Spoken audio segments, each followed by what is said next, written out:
오늘 말씀은 헐리우드 영화 300이라고 하는 이 영화에 등장하는 페르시아의 크세르크세스 왕 때에 벌어진 이야기인데요. 이 크세르크세스라고 하는 왕이 오늘 성경에 등장하는 바로 아수에로 왕입니다. 히브리식 이름이 바로 아수에로라는 거죠. 이 아하수에로 왕은요, 인도에서 구스까지, 오늘날로 치면 파키스탄에서부터 이집트 너머까지를 다스리는 큰 영토를 가진 왕이었습니다. 워낙 방대한 영토였기 때문에 행정구역으로 나누다 보니까 오늘 성경의 말씀대로 하면 127개의 지방으로 나뉘었다라고 할 만큼 어마어마한 땅을 거느린 왕이죠.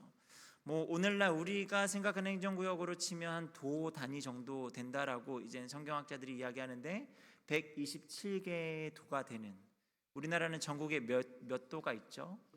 북한까지 합쳐서 이젠 보통 전국 8도라고 이야기하는데 이 8도가 우리나라 많은데 127개의 도를 거느리는 그런 왕이었다라는 거죠. 이런 그가 수산에서 왕위에 오른 지 3년 만에 궁중 잔치를 벌였다라고 합니다. 근데 그 잔치의 규모가 얼마나 큰지요.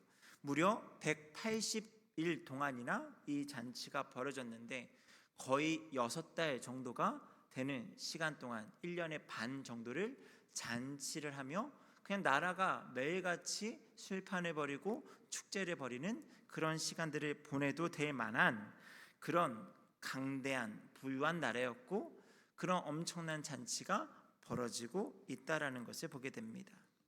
이 잔치의 목적은 사실 우리가 유추할 수 있는 내용들이 있는데, 아하수에로 왕은요, 넓은 제국을 통치하고 있었음에도 그 욕심이 채워지지 않는 왕이었습니다. 그래서 그는 그리스 정복을 지상 목표로 삼았다라고 하는 여러 가지 역사적인 기록들이 남아 있습니다. 이를 위해서 내실을 다지고요, 그 힘과 풍성함을 과시하고자 180일이나 되는 긴 시간 동안 잔치를 벌였다라는 거죠. 그런데 이것이 끝났는데 그것도 모자랐는지 7일간 연장해서 잔치를 벌이고 있다라고 성경은 기록하고 있습니다. 세상 모든 권세를 쥐고 있는 인간 왕의 잔치에서 우리는 여러 가지 모습들을 보게 되죠. 허영과 허세, 욕망과 사치와 죄악의 모든 모습들을 지금 이 왕의 잔치에서 우리는 엿볼 수가 있습니다.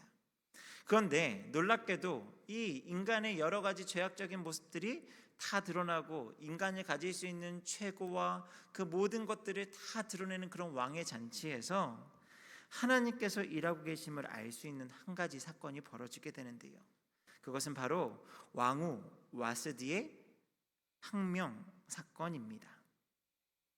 사실 저는 어떻게 이러한 일이 벌어졌을까 하는 여러 가지 의구심이 들기도 했습니다.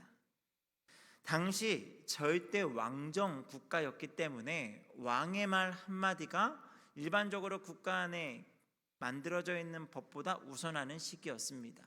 아무리 법이 이렇습니다 라고 이야기해도 당시 페르시아 왕의 권세와 그 힘은요, 말 한마디로 수많은 사람들을 일시에 죽일 수 있을 만한 그런 강력한 힘을 가지고 있었다라는 거죠. 그런데 그런 왕 앞에 어떻게 왕후가 그 명령을 거부할 수 있었을까요?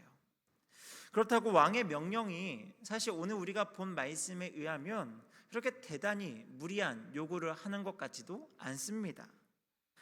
그냥 왕후가 너무 예쁘니까요, 사람들 앞에 보여주고 싶어서 다 이렇게 잘 꾸미고 나와서 왕후의 그 관을 쓰고 나와서 사람들 앞에 그냥 보여만 달라라고 하는 그런 단순한 요구였다라는 거죠. 그럼에도 불구하고 지금 왕후 와스디가 왕의 명령을 거역하고 있는 겁니다.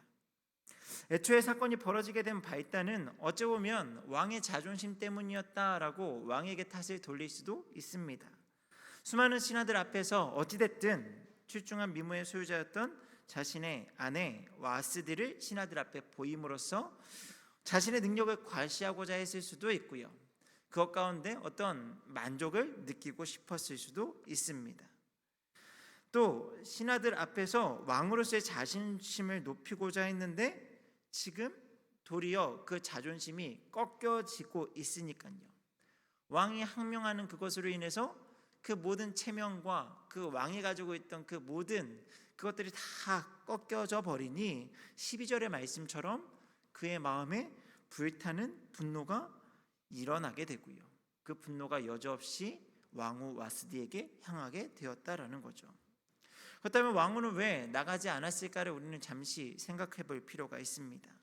왕후 역시 자존심을 내세우지 않았을까 생각이 드는데요. 9절에 보면 왕후 역시도 여인들을 불러다가 잔치를 벌이고 있다라고 기록하고 있습니다.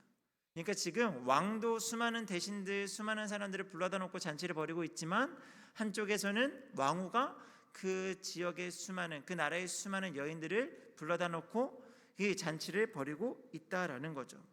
수많은 여인들 사이에서 이 왕후 와스디는 아무래도 왕 노릇하고 있었겠죠. 왕후보다 더 높은 권세를 가진 여인이 어디 있었겠습니까?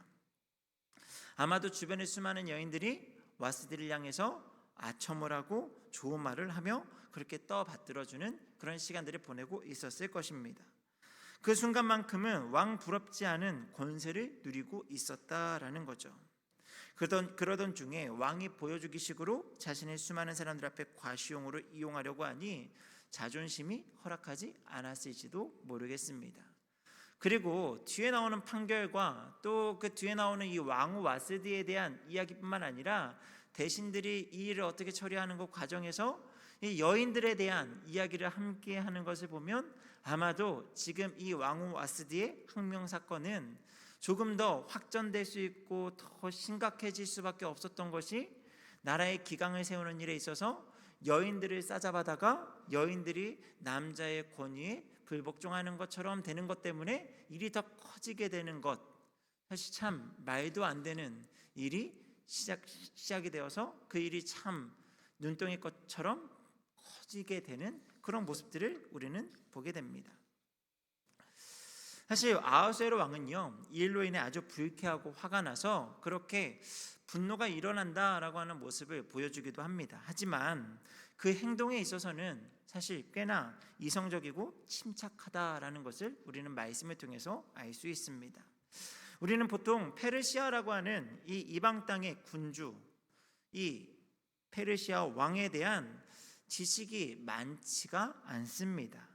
그나마 우리가 이 페르시아라고 하는 나라, 특별히 그 나라를 다스리는 왕에 대한 이미지는요, 보통 우리가 객관적으로 얻은 정보라기보단 서방 나라들, 서구 나라들이 가지고 있는 여러 가지 문화와 이야기들, 또 그런 그들이 만들어 놓은 오늘날의 여러 드라마나 영화를 통해서 우리가 알고 있는 게 사실 전부이지 않을까 싶어요. 그래서 우리는 보통 동방의 페르시아 왕 하면 미개한 사람, 야만적인 사람으로 생각하는 경향이 많이 있다라고 저는 생각을 합니다. 또한 정복력에 사로잡힌 정쟁광이라고 하는 생각하는 사람들도 있다라는 거죠. 서구 중심의 사관을 기본으로 하는 영화 300에서 보여주는 모습이 우리가 일반적으로 알고 있는 페르시아 왕의 모습이 아닐까요? 그 영화에 보면 옷을 다 이렇게 옷을 적게 입고요. 그냥 뭐 전쟁하는 것만 좋아하고 되게 야만적인 모습과 그냥 좀 이교도적인 어떤 모습들 속에서 그냥 그렇게 참 미개하다라고 느껴질 만큼 그런 모습으로 비춰지고 있기 때문에 우리는 그런 편견에서 벗어나기가 쉽지 않습니다. 하지만 오늘 말씀 또 애써서 전반에 걸쳐서 소개되어지는 이 아하수에로 왕의 모습은 사실 우리가 생각하는 것과는 조금 다른 이미지가 그려지고 있습니다. 180일간의 거대한 잔치를 벌이는 모습을 통해서 자신의 권위와 풍요를 자랑하고 보여주고 싶어하는 어찌 보면 일반적인 왕의 모습도 보여주고 있지만 한편으로는 치밀하게 전쟁을 준비하기 위해서 자신이 이루고자 하는 그리스 정복이라고 하는 그 원대한 꿈을 이루기 위해서 그 물밑 작업으로 그 자기 밑에 있는 자기가 다스리고 있는 모든 지방의 관리들과 자기 밑에 있는 신하들의 마음을 사고 또 그들 앞에 자신의 힘과 능력을 보여주기 위해서 그런 거대한 잔치를 벌이고 있다라고 생각하니까 상당히 이 사람이 좀 다르게 보이지 않습니까? 180일 동안 잔치를 벌여서 이 사람들을 다 내 사람으로 만들어서 전쟁에서 뒤에서 반란을 일으키는 사람이 없게 만들어야겠다. 이게 사실은 이 180일간의 잔치의 숨은 의도 중에 하나였기 때문이죠. 또한 술을 억지로 먹이지 않았다라는 표현이 우리가 읽은 말씀 앞에 나오는데요. 사실 격식 있게 잔치를 진행하고 있는 그의 모습, 또한 술을 억지로 먹이지 않는다라고 하는 건 어찌 보면 오늘날의 표현으로 매너가 있는 모습이 아닐까 싶어요. 왜냐하면 힘이 있기 때문에 그냥 강제로 자기가 하고 싶은 대로 할 수도 있지만 너 술 그렇게 세지가 않구나, 너 술 좋아하지 않는구나, 그럼 마시지 마, 마시지 않아도 돼 라고 이야기하는 그런 매너 있는 모습도 갖추고 있다라는 거죠. 때로는 지혜롭고 어느 정도 매너가 있는 그런 사람이다라는 것을 느끼게 되죠. 또한 왕후 와스디의 항명 사건에 대해서 분명 초반에는 화가 나서 분노가 일어나는 그런 모습도 보이지만 그 일을 처리하는 과정에서 보면 그가 결코 감정이 휘둘리는 사람이 아니라 조금은 더 이성적인 사람에 가깝다라는 것을 보게 됩니다. 그게 12절과 13절의 말씀인데요. 우리 같이 한번 읽도록 하겠습니다. 시작. 그러나 왕후 와스디는 내시가 전하는 왕명을 따르기를 싫어하니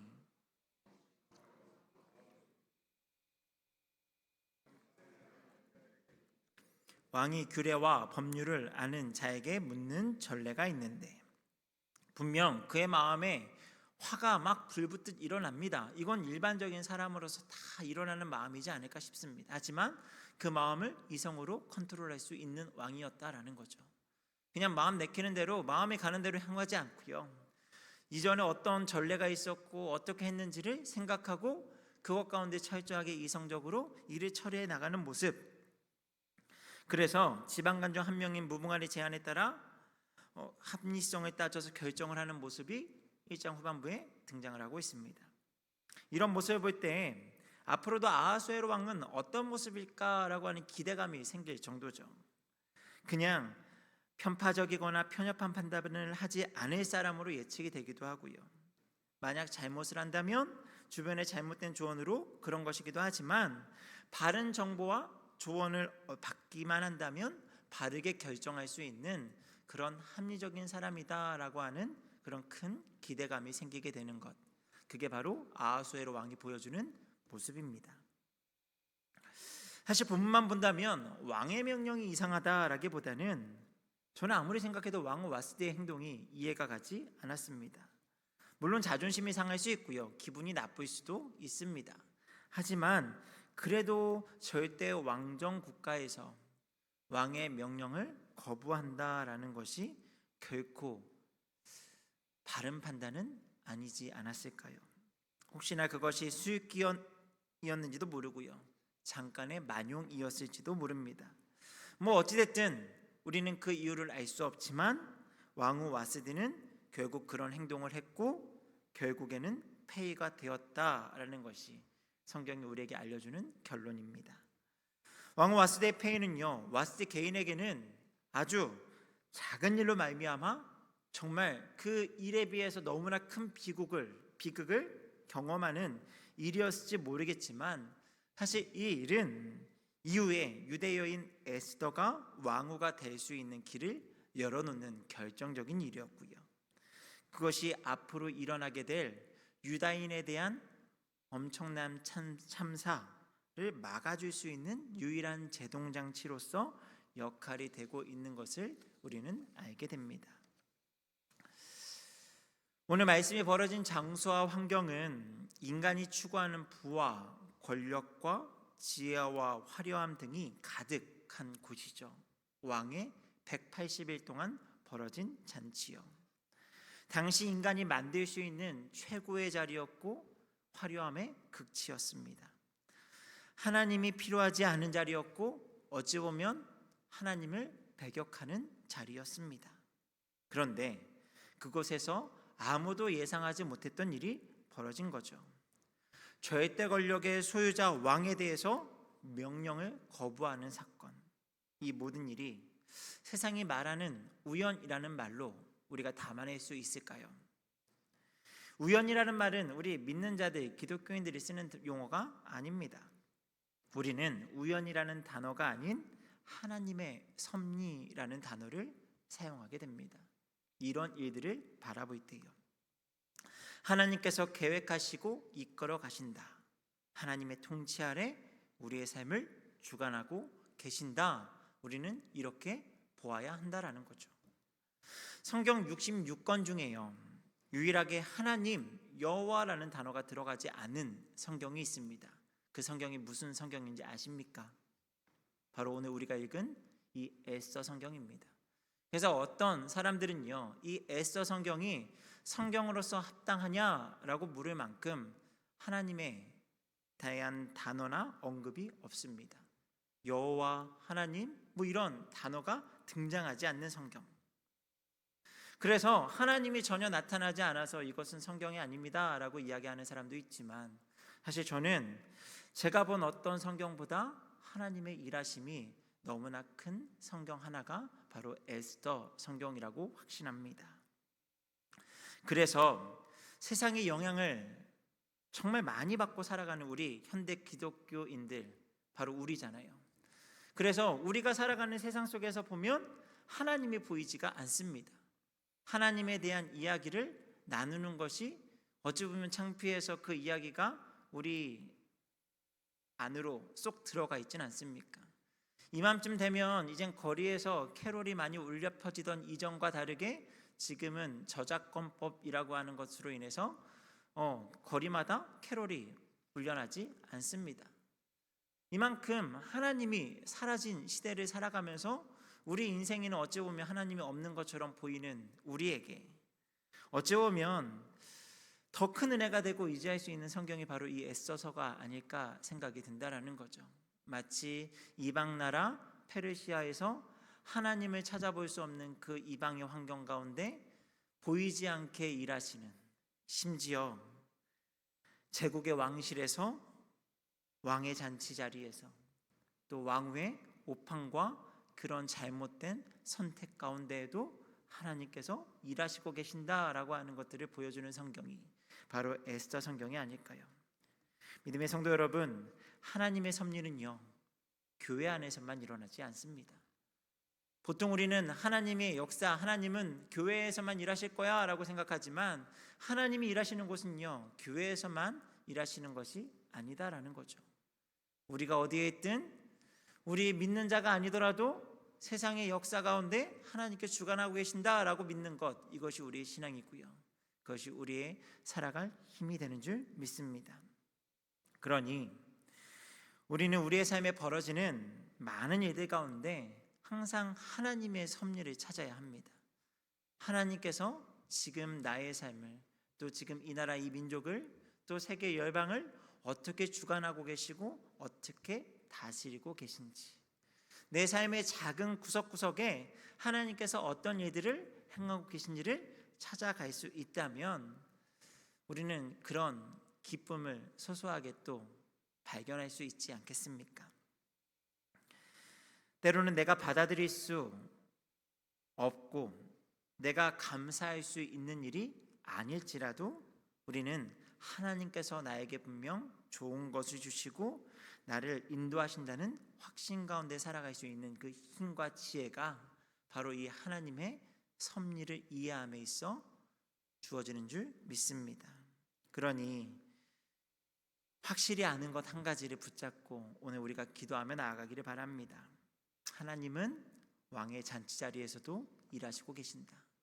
그러니 지금 내가 이해할 수 없는 이 모든 환경 속에서 하나님은 여전히 일하시고 계신다. 그러니 우리는 낙담하고 절망할 필요가 전혀 없이 오직 하나님을 붙잡고 의지하면 하나님 안에서 하나님의 역사에 동참하고 하나님의 일하심을 볼 수 있는 그런 은혜가 주어질 줄 믿습니다. 오늘 그런 하나님의 일하심을 기대하고 그 일하심 안에서 함께 기도할 수 있는 이 밤 되기를 주님의 이름으로 축복합니다. 우리 같이 찬양하면서 기도하는 시간을 갖기 원합니다. 우리 비준비하시니 같이 찬양하겠습니다.